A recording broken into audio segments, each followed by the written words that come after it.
Hey, what's up? I'm Dustin. Welcome to the show. I'm taking your suggestions on which props I should try to make totally low budget here in my house using everyday materials. So I'm going to show you some of my DIY techniques and some of my low budget tips and tricks. Let's get started.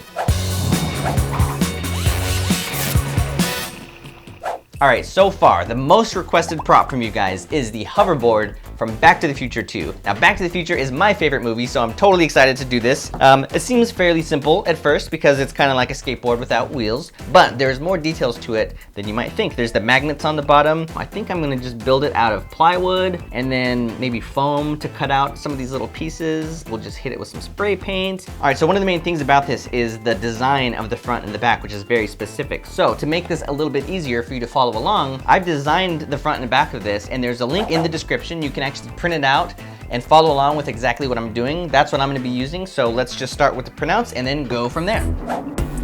All right, here are the printouts. So go ahead and print these out. These will fit on regular 8.5 by 11 pages. Now, if you don't have a color printer, you can take these to any copy print shop, and these cost me 59 cents a page, so it was like $7 or so for all 12 pages. So I'm just gonna cut these out. All right, so even though these are labeled for you, once you cut it, the label is gonna be gone. So to keep track of all these pieces, I'm just gonna put the Post-it note on each one before I cut it so they don't get all mixed up. Now, I'm gonna build the board itself out of plywood.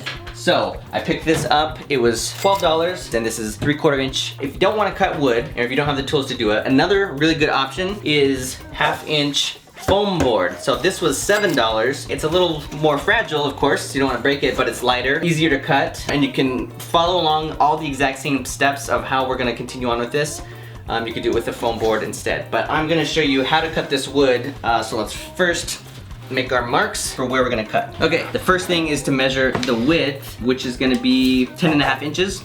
So you can measure right across 10.5 inches. So I'm leaving a 1/2 inch border around the whole thing. That's gonna be the wood that we're gonna paint later. Let's go ahead and make those marks. We're gonna start with making it a little longer than it needs to be. We're just going for the width at first. So we're gonna start with the top, the rounded part. Make sure it's 1/2 inch, from either edge. Doesn't matter how far here. So you're not tracing it exactly. Keep in mind you're doing it a 1/2 inch away, and that will line up with this side. I'm gonna take this outside and use the jigsaw and the hand saw. If you don't have those tools, again, you can use the foam board and it will turn out pretty much the same. So let's go outside and do some cutting.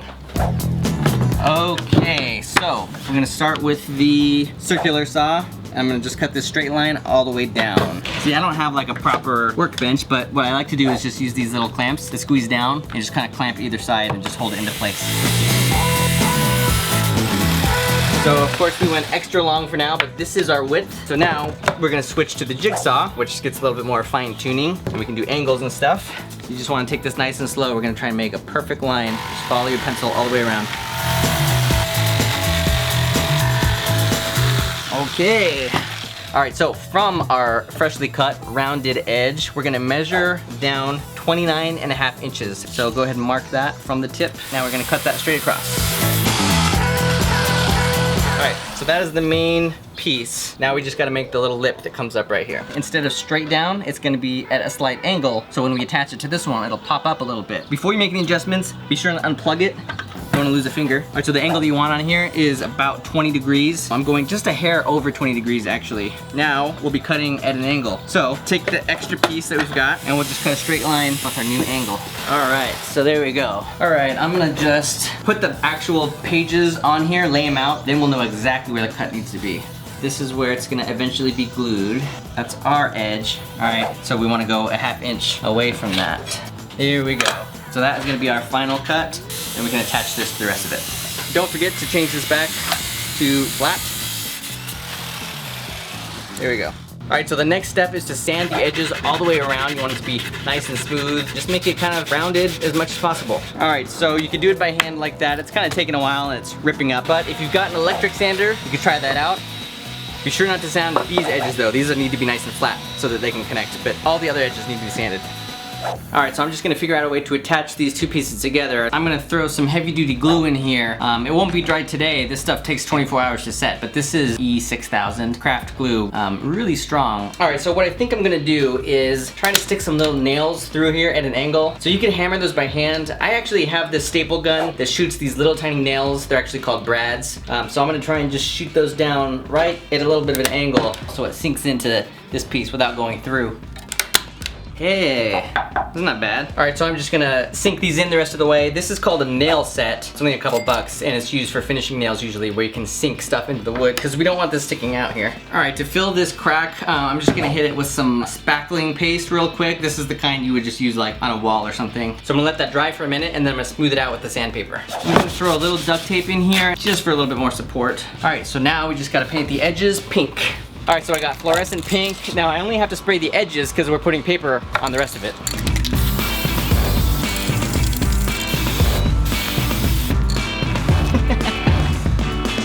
All right, paint around the edges is done. So now we gotta glue our cutouts. So I'm just gonna use some spray adhesive and coat the back really nice, and then put these on here one at a time until we get to the end. All right, so I gave you these extra hoverboards. These just go right on top just to kind of cover up the crease and look a little better. All right, top is done.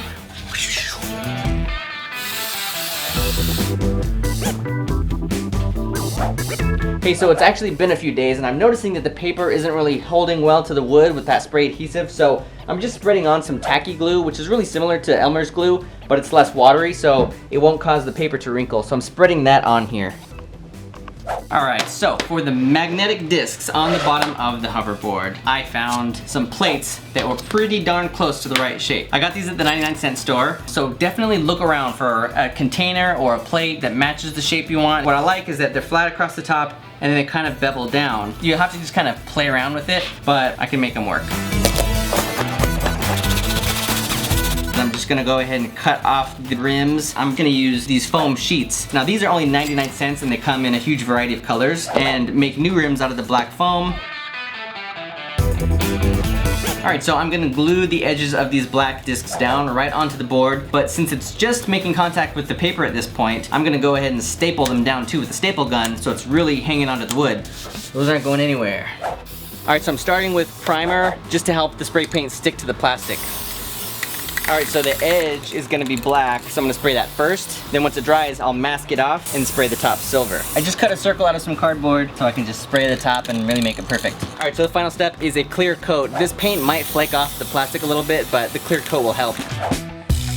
All right, another thing that you can print out, there's a link in the description. I made templates for some of these other pieces that are gonna go on here, so it will act as a stencil so we can make our shapes. All right, so you wanna do 2 of each of these pieces on the red foam.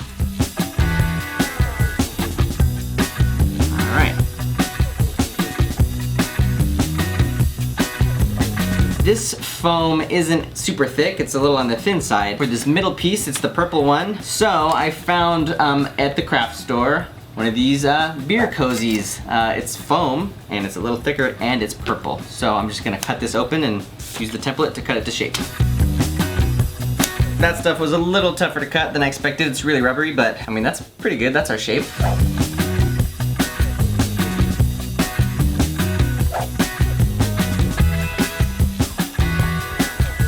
Yeah.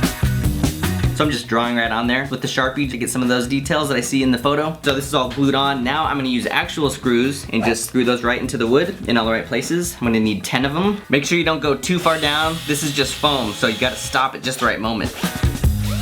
For the purple one, since it's really squishy, I'm just using these little washers that I had. It's gonna just help hold it down and make that shape.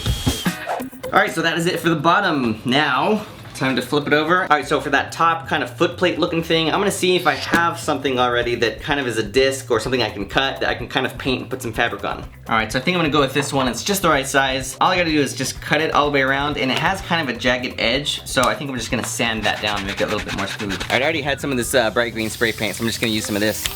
All right, so for the top of this plate, I'm gonna cut a strip of this green felt. So these are 33 cents a piece, found them at the craft store. Looks like there's kind of a curve and then a stripe that goes down the middle, so I'm gonna do that. So I got one for the face of it and then a pink one that I'll make a strap out of.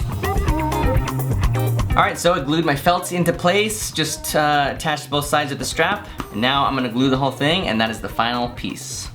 Time to test it out.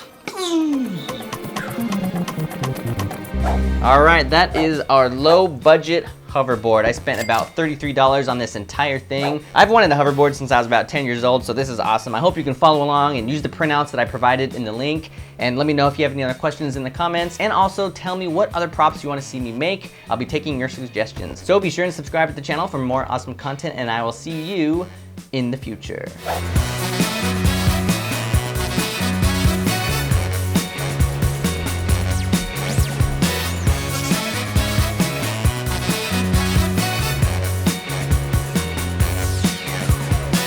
The life of a stuntman isn't all peaches and sword fights. As a stuntman, you're gonna be traveling a lot. Movies shoot all over the world and workdays can be 14 hours long. This isn't some desk job you can snooze your way through. When you're bungee jumping out of an airplane, you need to be 100%.